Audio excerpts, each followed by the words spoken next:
क्या प्रार्थना करेंगे भीष्म पितामह की तरह हम भी? इतना तो करना स्वामी,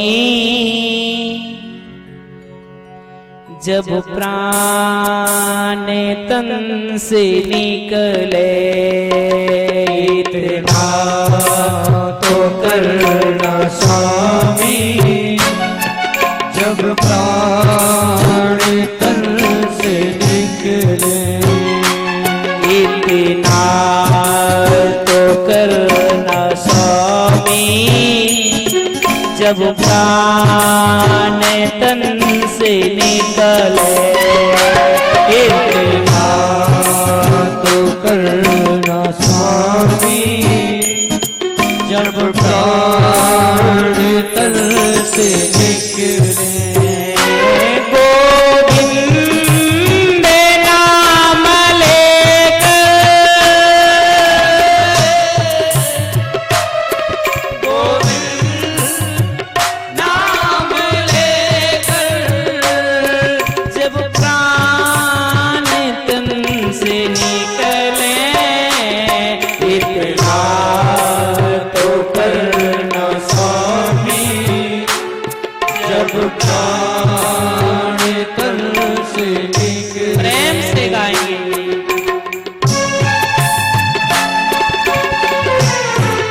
मीठी मीठी ताली से करते हुए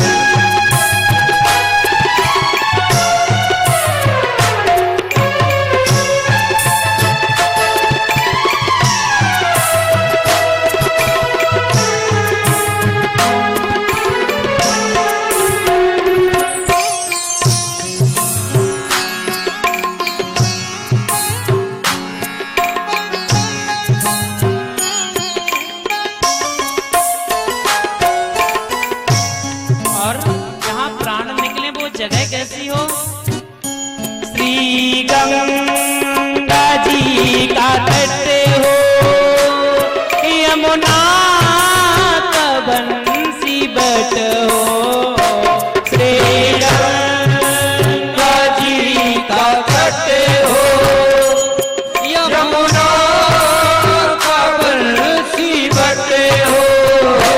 श्री गंगा जी का तट हो, यमुना का बंसी बट हो।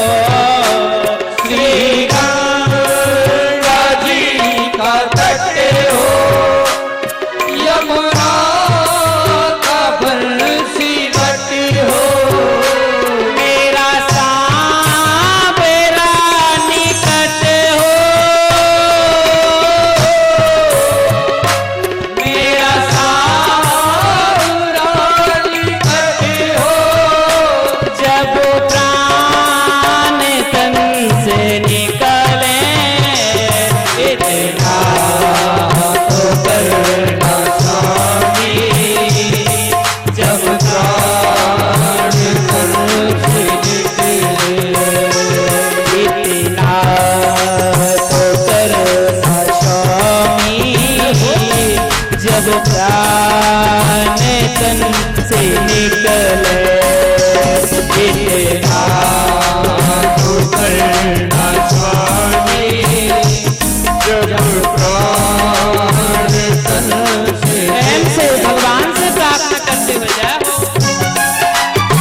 जब प्राण तन से निकले। हे माधव, जब किसी की मृत्यु आए तो केवल आप सामने आ जाना और प्राण तन से निकल जाएं, कोई समस्या नहीं जाएगी।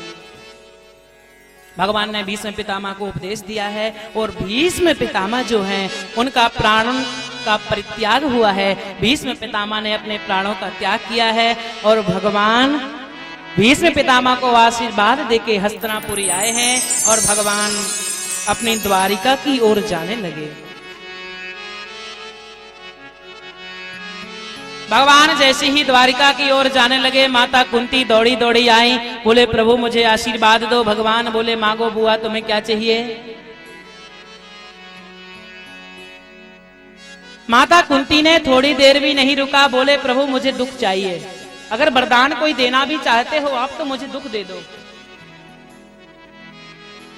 भगवान ने कहा माता आप जब से बुआ आप जब से अपने जीवन को जीना सीखी हो तब से आपने दुख ही तो उठाया है। माता कुंती ने भगवान से प्रार्थना की कि सुख के माथे सिल पड़े, जो नाम हृदय से जाए, बलहारी बा दुख की, जो पल पल नाम रटाए। ऐसे सुख को लेकर के क्या करना जब भगवान की याद ना आए। जब दुख किसी आदमी के ऊपर पड़ता है तभी वो भगवान को याद करता है। दुख में सुमरन सब करें, सुख में करे न कोई, जो सुख में सुमरन करे तो दुख काहे को। अगर आप सुख में ही सुमरन कर लो तो दुख काहे को होगा।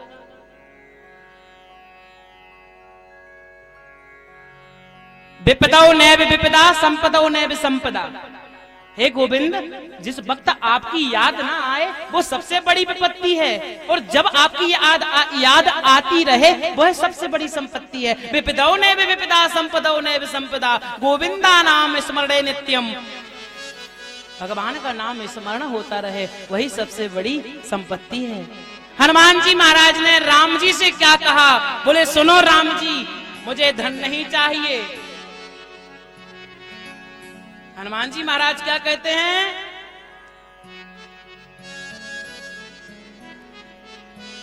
जब हनुमंत विपत्ति प्रभु सोई, जब हनुमंत विपत्ति प्रभु सोई, जब हनुमंत विपत्ति प्रभु सोई, जब हनुमंत विपत्ति प्रभु सोई, जब तब सुमरन भजन न होई, जब तब सुमरन भजन न होई, जब तब सुमरन भजन न होई, जब तब सुमरन भजन न होई।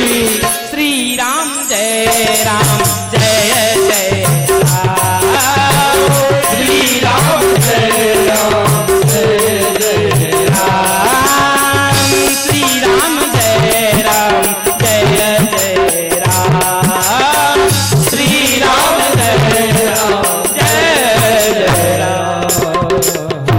बोले हे राघवेंद्र सरकार, हनुमान जी से पूछा गया सबसे बड़ी संपत्ति आपका नाम ही है और कुछ नहीं।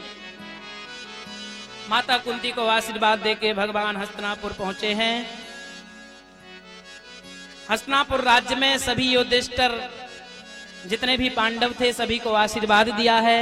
हस्तिनापुर की भलाई के लिए भगवान ने सबको आशीर्वाद दिया। और माता उत्तरा के गर्भ से एक बालक का जन्म हुआ जिसका नाम रखा गया परीक्षित। बोलिए श्री परीक्षित जी महाराज की जय। शांति व्यवस्था बनाए रखेंगे। मेरी माताओं से, बहनों से, भाई वृंद से निवेदन है, बस 15-20 मिनट और कथा,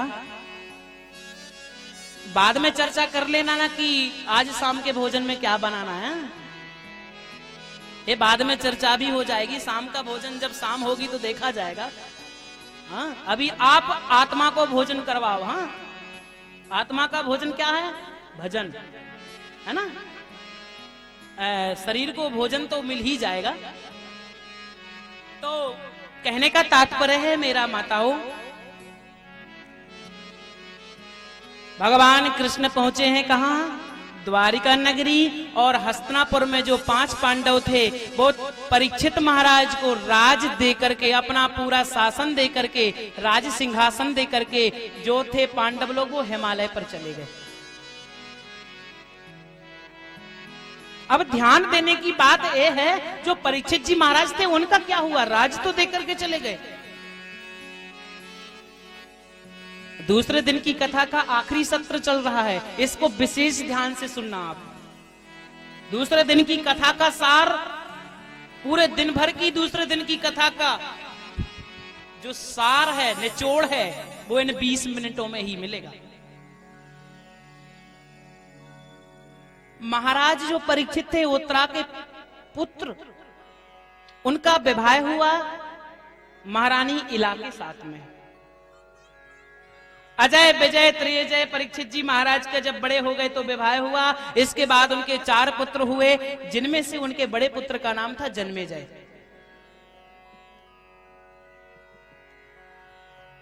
परीक्षित जी महाराज पूरे संसार पर राज करने वाले थे। परीक्षित जी महाराज के राज्य में कभी किसी को चिंता नहीं हुई। परीक्षित जी महाराज के राज्य में कभी कोई व्यक्ति भूखा नहीं रहा।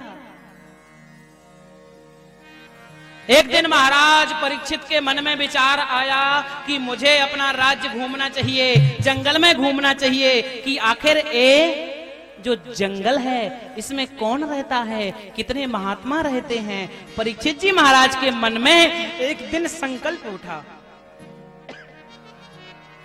और परीक्षित जी महाराज के मन में संकल्प उठा, परीक्षित जी महाराज आज अपना राज्य घूमने जा रहे हैं। जैसे ही जंगल में परीक्षित जी महाराज पहुंचे, उन्होंने एक बहुत बुरा दृश्य देखा।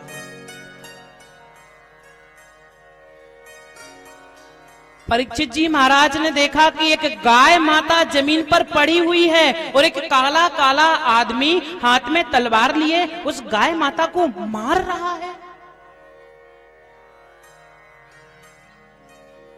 क्योंकि पांडवों के जाने के बाद, भगवान के द्वारका नगरी जाने के बाद धीरे धीरे द्वापर युग से कलयुग का वास होने लगा था। वो काला काला आदमी कौन था? वो कलयुग था।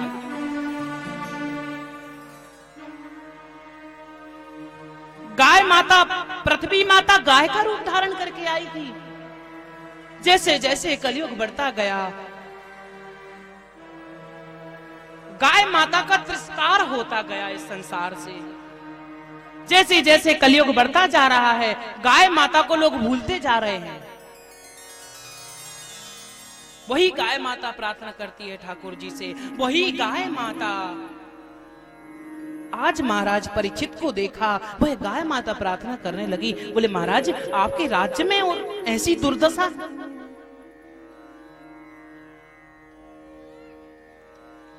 कई वीआईपीओं को मैंने देखा है, पहले जमाने में जब गृह प्रवेश होते थे ना, घर बनाए जाते थे ना, तो पहले गौ माता को अंदर किया जाता था, इसके बाद में आदमी रहते थे। क्यों दादाजी, पुराने समय के दादाजी लोग बैठे, होता था कि नहीं होता था? मूंछों वाले दादाजी आपसे पूछ रहा हूं, होता था ना? पहले